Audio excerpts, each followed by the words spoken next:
Hi, hi there. My name is Nsamu Moonga. I am a music therapist living and working in South Africa.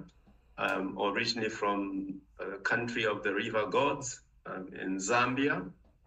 And we call it the river gods because the word Zambia, the name Zambia comes from the river Zambezi.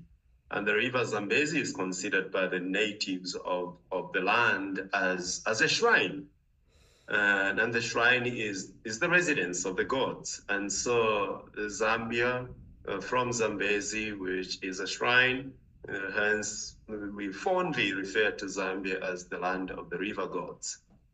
So that in a way gives you a sense of my background and my sensibility, my connection to the land, and why rituals are a huge part of the way I see the world and the way that I experience the world and the way I interact with the world.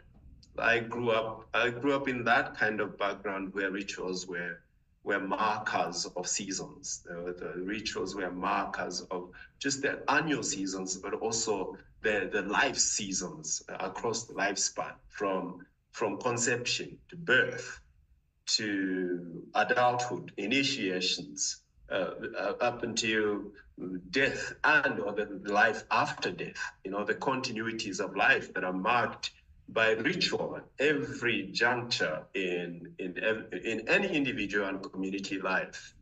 And so I've got an appreciation of rituals, not just from academic interest and curiosity, which is a part of it, but really a lived experience of ritual and ritualization in my experience. And so coming to music therapy, I bring that sense of ritual and appreciating what ritual provides and the containment that ritual provides, not just in the way we understand the world, but how we occupy the world, how we relate to the world outside of us and also the world within us.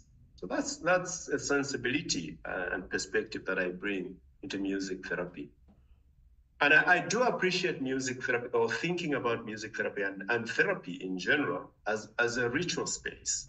A ritual is a place where we kind of we contest with meaning for own lives and meaning for own experiences, and what these experiences present to us in that moment or in that juncture in our life cycle.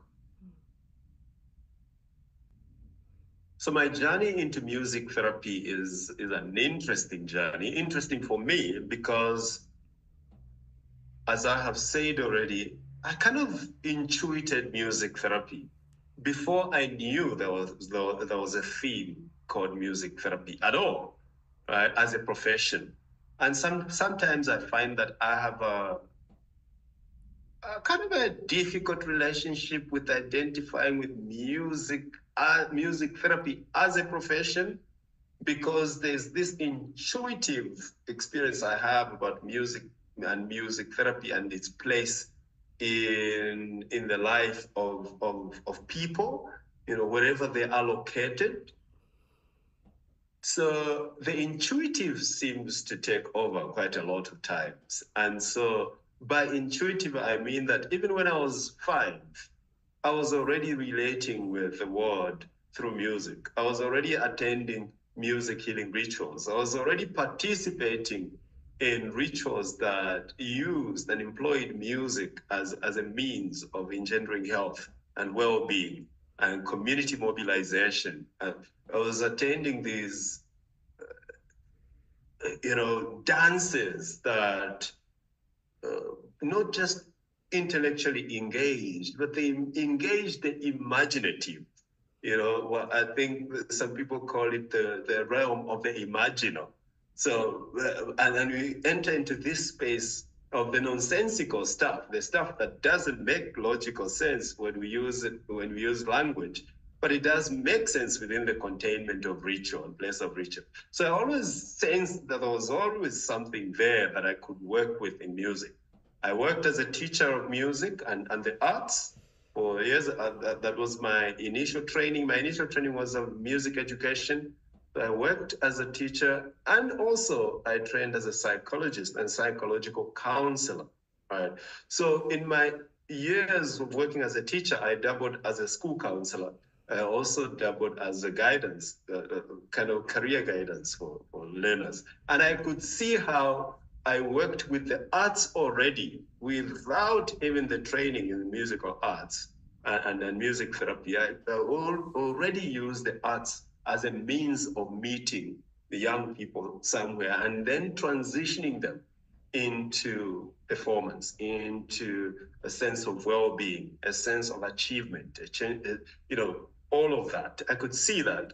And so music therapy called me rather than the other way around. So with my training in psychological counseling, that was my for my degree level, and also my practice in psychological counseling and support for other people and the young people, particularly through the arts, I could see why these two things could come together somewhere, but I didn't know where. So when I was looking for some way of developing myself as a person, I could sense that there must be something called music therapy. And so on the one day, I got to my computer and I just typed music therapy and music therapy training, right? And then this address came up from the University of Pretoria, and email of Dr. Carol Lotter came up there, and I didn't know whether this was a real thing or not. So I decided I was going to write an email, and if this was a thing, if this was something, I would hear from them. And yeah, as things are, I heard from them, and then that's when I got into the training of music therapy, and the rest is history. As you can hear already, I'm kind of drawn to working in this kind of sensitivity between, like the cultural sensitivity, anti-oppressive approaches, non-interventionist approaches that I work with. That indicates to me that I need to walk very, very gently in people's lives, because in their own lives, they have an awareness and an awakening of what they actually need for either change or transformation, or where they want their lives to go, and that they always have a sensitivity. I have continued to work since the training, particularly with the youth in the context of education. So I provide therapy to schools. I'm contracted with schools. I also provide independent practice and independent therapy to anybody who seeks some kind of supportive conversations, and it doesn't matter what kind of situation they may be in, or to use some clinical words like diagnosis, right? So I can work with anybody who comes to me, and I can support them in kind of navigating their life experience at that particular time. But I find that I work a lot with people that are navigating grief. So it's quite interesting. I've had my own share of grief, and maybe that is why I tend to work with a lot more people who are navigating grief. And I'm also aware that grief has different ways of expressing itself. Sometimes grief can express itself as anger, it can or rage, or it can express itself as depression, it can express itself as sadness or detachment or withdrawal. So there are multiple ways it expresses itself. Even sometimes what might appear like a clinical diagnosis or something in particular, underneath, sometimes I would find that it's all driven by grief, some kind of loss of identity, or bereavement, or loss of opportunities, or loss of a life that I hoped I would live. So lots of lives that are unlived, and people are trying to navigate those unlived lives and hopes, perished dreams and that kind of thing. So I tend to work a lot more with people in a space like that. Even children, they have their fantasies quashed, and they have to be helped to navigate the death and the demise of a fantasy. So I find myself working a lot in that particular space. And I work quite a lot with with the theatrics, you know, the drama, the conversations. I work a lot with conversations, whether it's musical, it's musical conversations, or it's dramatic conversations, acting out these conversations in real life, you know, and that can be supported with the music, sometimes with the movement, with the dance, you know, with different colors and all of that. So I kind of work in a multimodality fashion that way, which is a sensibility that I get also from my cultural initiation. Good. So going back to talking about my training in music therapy, I was quite interested in finding, you know, because I was like I said, there was the intuitive, and then there was also what I think James Hillman called the intuitive, right? I think he was playing around with the word intuition, and intuition.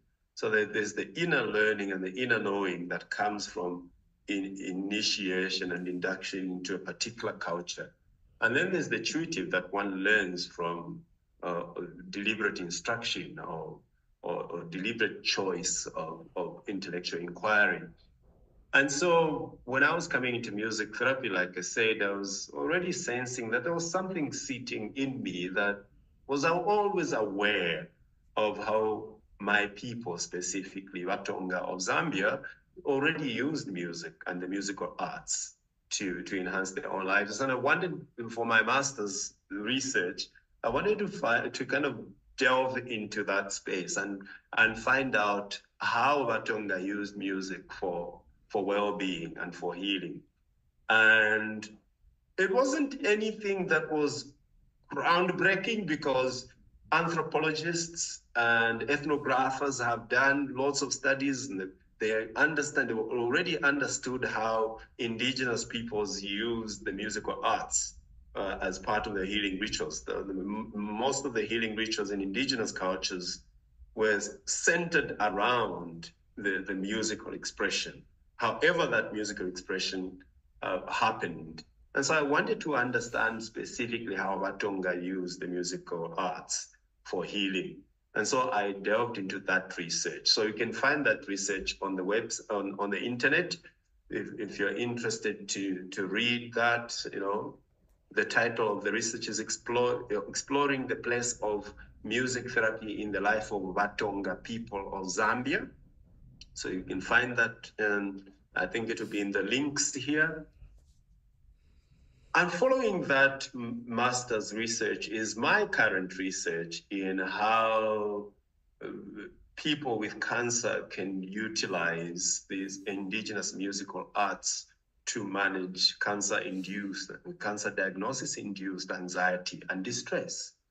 So this study is currently underway. And again, I'm really interested in how the indigenous community uses the multimodality of the musical arts.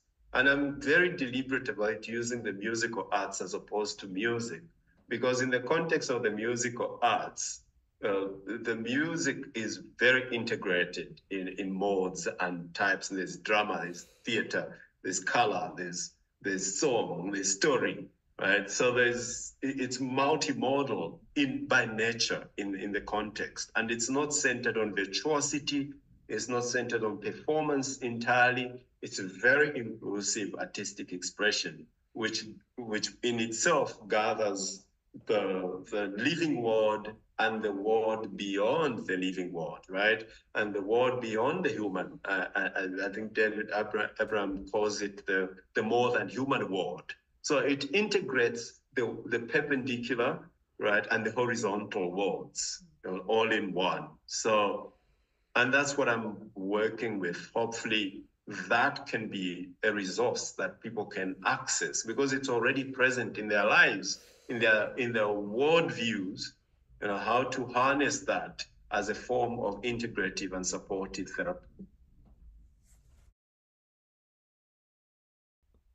I'm going to give you a little overview of what this tutorial is going to cover. Much of the first part is going to be a little bit more theoretical about the nature of ritual, the place of ritual in people's lives, just what other theorists have written and said about ritual. And the next part is going to be focusing on different aspects of ritual and elements of ritual. What makes up ritual in practice, right? How do we get to know that this is ritual? And the third part is going to be a way of identifying or practicing ritual that is an intentional ritual. So we've got rituals that are passed on to us through tradition, through cultural inheritance. And then we've got ritual that we make up ourselves that are intentional. So we've got community rituals, we've got cultural rituals, we also have personal rituals. And the third part is going to be focusing a lot more on the personal rituals and how we can use the elements of ritual, cultural rituals, and historical rituals in coming up with personal rituals. Right? And the final part is going to be an invitation for you to create your own ritual, to exercise your knowledge from now of how to create your own ritual. How can we create spaces that are ritualistic, enriching?